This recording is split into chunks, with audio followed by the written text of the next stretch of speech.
All right, Max. So I like where you started with the two big transfers and weren't even mentioning Dillon Gabriel in there. And, as you and I were joking about over text, we don't work for ESPN, so we're not going to pretend there's a quarterback battle here. Is there? Hey, man.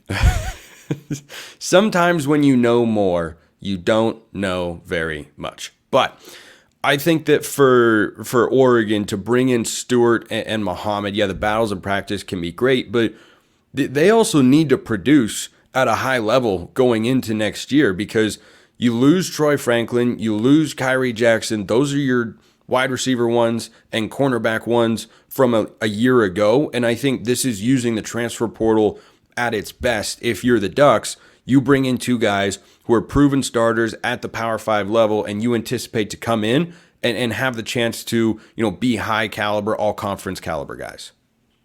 That's definitely the expectation, I think, for both of them. Yeah, and I didn't talk about Gabriel just because he was already there, but in the first two practices. But Right. but yeah, I think the expectations are obviously very high for both of them, and I think the good thing for Oregon is that you have a lot of players. Some of them are just gotten there, some of them have been there for a minute. That they're not necessarily just gonna. What do you think? Like they come in like, oh man, like there goes my job. Like they're gonna keep pushing those guys each and every day in practice. I don't think anything's given. That's certainly what the case has been under Dan Lanning. Just competition breeds excellence, and I think that we're going to see that in a big way throughout the spring. I mean, I don't think we're necessarily going to see it in person because, we just don't get a whole lot of access. So maybe it'll be the spring game or even that first game against Idaho when we actually get to see it. But these are those important months where you instill the culture, you enforce the standard, you get everyone to live up to that standard, and you just kind of got to build your team to hopefully, get to that point that you want once the year starts. So kind of had a little bit of brain fart there, but we're navigating it. And I think that there's just so much talent at both of those positions that the potential is just so intriguing. I think that the cornerback potential is more intriguing, I would say, than the receiver potential, just because you have some more known commodities at receiver. And Will Stein has just been an absolute genie drawing up these offenses. So I think that corner, maybe I'll put it this way, corner needs to take a bigger step forward this year than the wide receiver room. I think that's where I would probably put it. Yeah, I think I agree. And you have, three or four leading wideouts from a year ago, plus your other leading receiver in Terrence Ferguson at tight end. I think that receiver room is very set, and they're one of the best in the country. The corner room, I fully expect Muhammad to be cornerback one, and I fully expect Kobe Savage to start at safety. I don't know that any other defensive back position is 100% set. Like Tysheem Johnson did some nice things last year, but he played a lot of nickel. And they brought in Brandon Johnson from Duke, who was also a two-time, or I guess, Tysheem was honorable mention once in the Pac-12 last year, but he was two-time ACC honorable mention over there. I don't think that he was brought in to, just serve in a reserve role. I think the secondary is just such a fascinating room because you've got this high mix of like everybody. There are three categories of players. You're either a returner, you are a new high school kid, or you're a transfer. And you've got all of that in this defensive back room because you've got like Roderick Pleasant and Dalen Austin, for instance, highly touted 2023 recruits. Are they just not going to be able to see the field this year? You bring in transfers like Jabbar Muhammad. You bring in Cam Alexander from UTSA, who was All-American Conference over there. So I think there are just so many guys. And then you've got returners like Tysheem and Dante Manning and Nico Reed as well. I think this is one of the biggest questions and something that when the spring game rolls around on April 27th, I'm going to be highly dialed in to who plays well, who stands out, and who's playing where and whatnot, because I think there are a lot of different ways it can go. And I think the competition hopefully does breed the excellence for the secondary because it was very good last year for the most part, but could still could have been better. I like that you mentioned Nico Reed, Spencer. I'm gonna bring something to the table here with him. I think it's early in the spring, obviously, but it was something that kind of caught my attention in one of my recent conversations, talking with someone close to the program. It sounds like Nico Reed's kind of making some noise in spring ball. which I think is interesting because, I don't feel like he's somebody that I've talked about very much.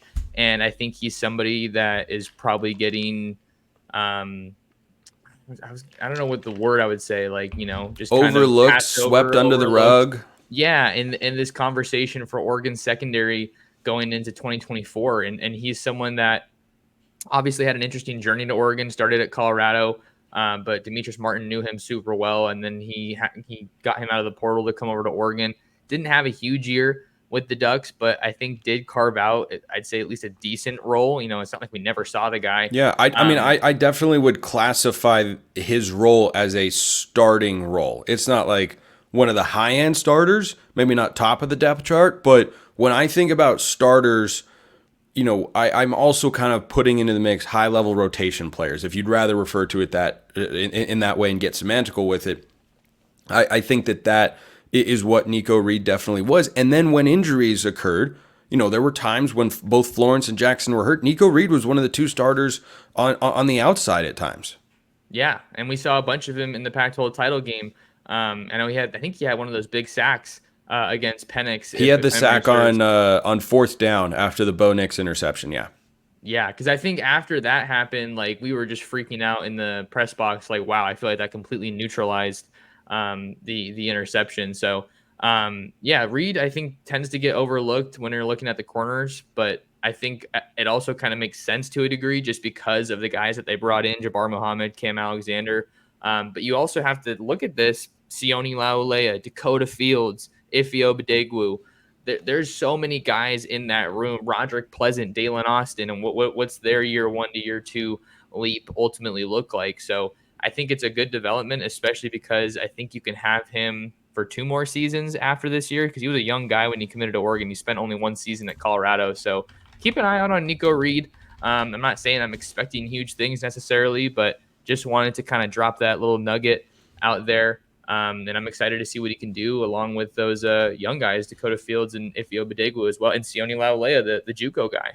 Yeah, so his freshman year was 2021 at Colorado, so this will be his last year of college football, Nico Reed. But, one thing that I have thought about on more than one occasion with the secondary and the questions is someone going to change positions? Because how many corners do you have versus how many safeties do you have? Like, let's just list every corner that Oregon has who is either a returning rotation player or starter or a 4-star recruit or transfer.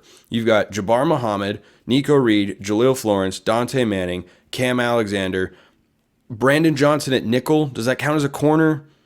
I mean, doesn't play on the outside. I think that's more of a safety to me. But then you have Roderick Pleasant, you have Dalen Austin, you have Ifeoma Badegwu, you have Dakota Fields coming in. That's not even every Solomon corner. Davis. Yeah, so you got Solomon Davis, Colin Gill, who are in the mix as well, former 3-star guys, and stars are just stars at that point. Once you get, like, if you're good enough, you're old enough and whatnot. But that's like 11 guys. That's like 11 guys. Whereas safety, you go Kobe Savage, you've got Tysheem Johnson. I think Brandon Johnson is essentially a safety in there. Tyler Turner, Cody DeCambra, and Aaron Flowers, the freshman. Kingston Lopa. I think Colin Gill isn't Lopa kind of in between playing linebacker and safety? See, that's kind of what some of the discussion was coming out of signing day, but Lanning got asked about him, and they say they see him more as a hybrid safety, like more of a. So I think Brian Addison 2.0 is kind of what they're hoping for from him. Which I'm here for. He starts. I'm totally here for it. When he was around and had a big role, he was arguably their most productive safety. So I think that getting something out of Lopa would be great. And then Colin Gill is another guy that I think a lot of people have forgotten about. I'm not saying I expect him to make a lot of noise necessarily, but they have options. It's just a matter of some of these guys just need reps, Spencer.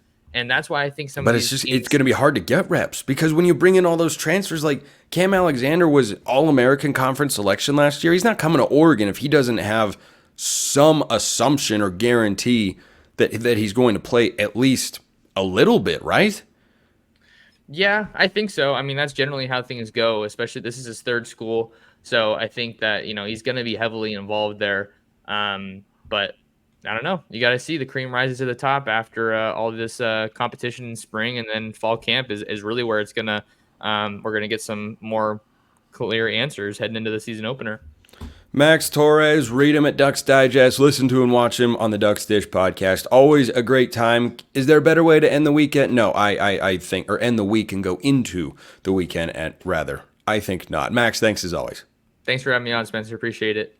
Appreciate everyone listening. I'll see you next time. Have a wonderful rest of your day. And as always, go Ducks.